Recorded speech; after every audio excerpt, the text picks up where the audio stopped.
स्वाध्याय इयत्ता 10वी विषय इतिहास पाठ पहिला इतिहास लेखन पाश्चात्य परंपरा.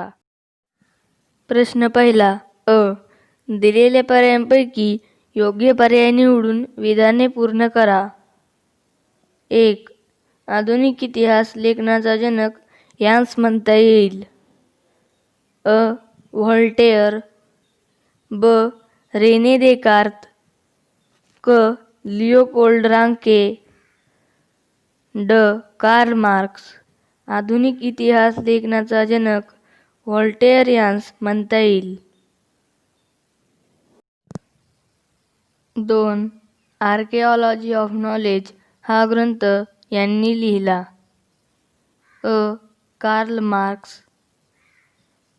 ब. Michel Foucault. क. Lucio Febvre. ड. व्हॉल्टेअर. आर्किओलॉजी ऑफ नॉलेज हा ग्रंथ मायकेल फुको यांनी लिहिला. ब. पुढीलपैकी चुकीची जोडी दुरुस्त करून पुन्हा लिहा. 1. George William Friedrich Hegel. Reason in history. 2. Leopold von Ranke. The theory and practice of history. 3. Herodotus. The histories. 4. Karl Marx. Discourse on the method. अयोग्य जोडी. Karl Marx. Discourse on the method. योग्य जोडी. Karl Marx. Das Kapital. प्रश्न दुसरा. पुढील संकल्पना स्पष्ट करा. 1. द्वंद्ववाद. एखाद्या घटनेचा अर्थ लावण्यासाठी परस्पर विरोधी असे दोन सिद्धांत मांडून त्यातून योग्य तर्क लावला जातो. या मांडणीला द्वंद्ववाद असे म्हणतात. दोन्ही परस्पर विरोधी सिद्धांताची उलटसुलट चर्चा केल्यावर दोन्ही सिद्धांतातील सार असलेली समन्वयात्मक मांडणी करता येते. असे न केल्यास मानवी मनाला त्या घटनेचे नीट आकलन होत नाही.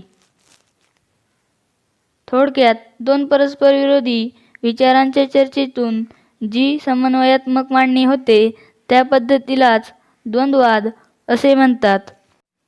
2. ॲनल्स प्रणाली. राजकीय अभ्यासाबरोबरच स्थानिक लोक, तत्कालीन हवामान, व्यापार, शेती तंत्रज्ञान, दळणवळण व संपर्काची साधने, सामाजिक विभागणी आणि समूहाची मानसिकता यांचाही अभ्यास करणे महत्त्वाचे मानले जाऊ लागले. या विचारप्रणालीलाच ॲनल्स प्रणाली असे म्हणतात. ॲनल्स म्हणजे वार्षिक इतिवृत्त. घटना ज्या काळात घडली तिचा केवळ राजकीय नव्हे तर तत्कालीन सामाजिक, आर्थिक इत्यादी सर्वांगांनी अभ्यास केला पाहिजे असे मानणारी ॲनल्स प्रणाली इतिहासकारांनी प्रथम विकसित केली. प्रश्न तिसरा. पुढील विधाने सकारान स्पष्ट करा. 1. स्त्रियांच्या आयुष्याशी निगडीत विविध पैलूंवर विचार करणारे संशोधन सुरू झाले. इतिहास लेखनात पुरुषप्रधान दृष्टिकोनाचा प्रभाव होता. सिमॉन द बोव्हार फ्रेंच विदुषीने इतिहास लेखनात स्त्रीवादी भूमिका मांडली. सिमॉन द बोव्हार यांच्या या स्त्रीवादी भूमिकेमुळे स्त्रियांशी संबंधित नोकर, ट्रेड युनियन, स्त्रियांचे कौटुंबिक जीवन यांच्याशी निगडीत विविध पैलूंवर विचार करणारे संशोधन सुरू झाले. 2. फुको यांच्या लेखन पद्धतीला ज्ञानाचे पुरातत्व म्हटले आहे. मायकेल फुको यांनी कालक्रमानुसार इतिहासाची अखंड मांडणी करण्याची पद्धती चुकीची ठरवली.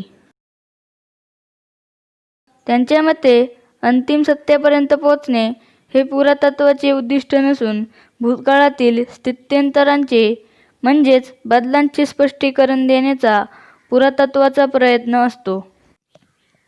प्रश्न चौथा.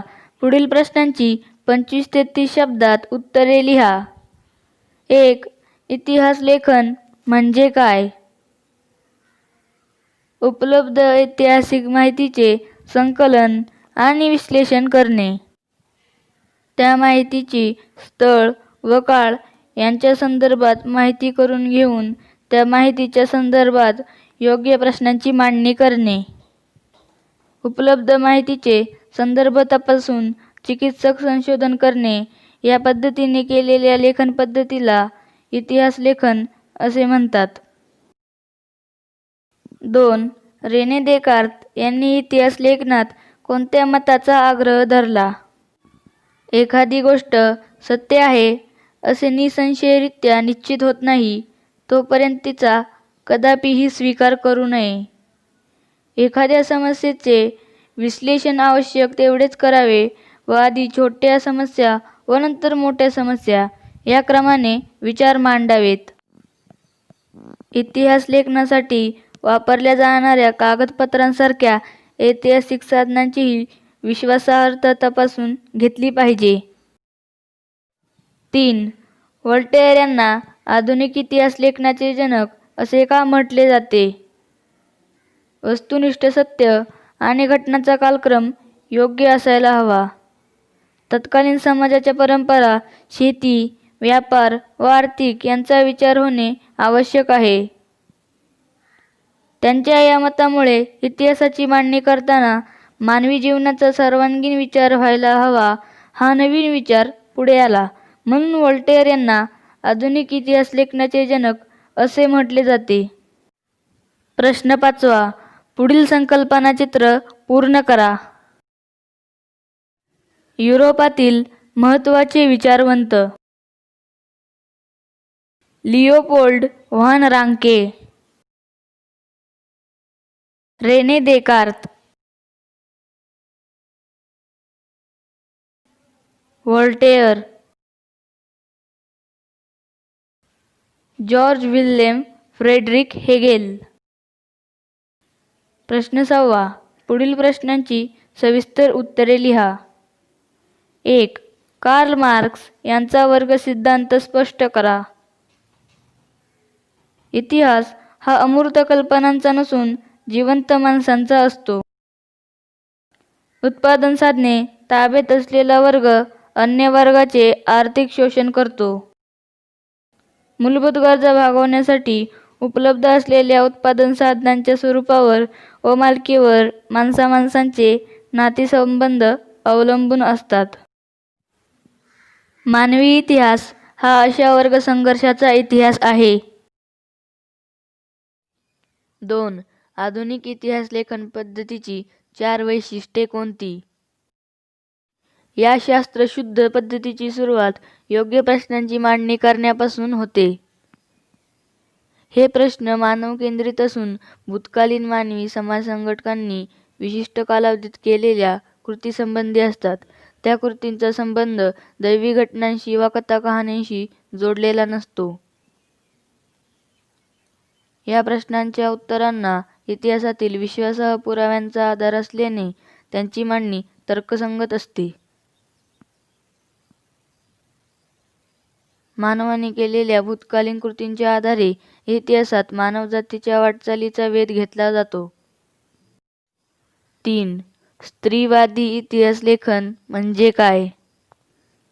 स्त्रीवादी इतिहास लेखन म्हणजे स्त्रियांच्या दृष्टिकोनातून केलेली इतिहासाची पुनर्रचना होय. स्त्रियांशी संबंधित नोकऱ्या, रोजगार, ट्रेड युनियन्स, स्त्रियांचे कौटुंबिक जीवन, स्त्री संस्था या सर्वांवर सविस्तर संशोधन सुरू झाले. 1990 नंतर स्त्री हा एक स्वतंत्र सामाजिक वर्ग मानून इतिहास लिहिण्यावर भर दिला जाऊ लागला. या दृष्टिकोनालाच स्त्रीवादी इतिहास लेखन असे म्हणतात. त्यानंतर स्त्रीवादी इतिहास लेखन हा विचार स्वीकारला गेला. 4. लिओपोल्ड व्हान रांके यांचा इतिहासविषयक दृष्टिकोन स्पष्ट करा. इतिहासाचे चिकित्सक पद्धतीने संशोधन व्हावे. इतिहास लेखन करताना ऐतिहासिक घटनांशी संबंधित सर्व कागदपत्रे व दस्तऐवज यांचा कसून शोध घेणे आवश्यक आहे. या सखोल संशोधनामुळे आपल्याला ऐतिहासिक सत्यापर्यंत पोहोचता येते. इतिहास लेखनात काल्पनिकता नसावी. जागतिक इतिहासाच्या मांडणीवर भर द्यावा.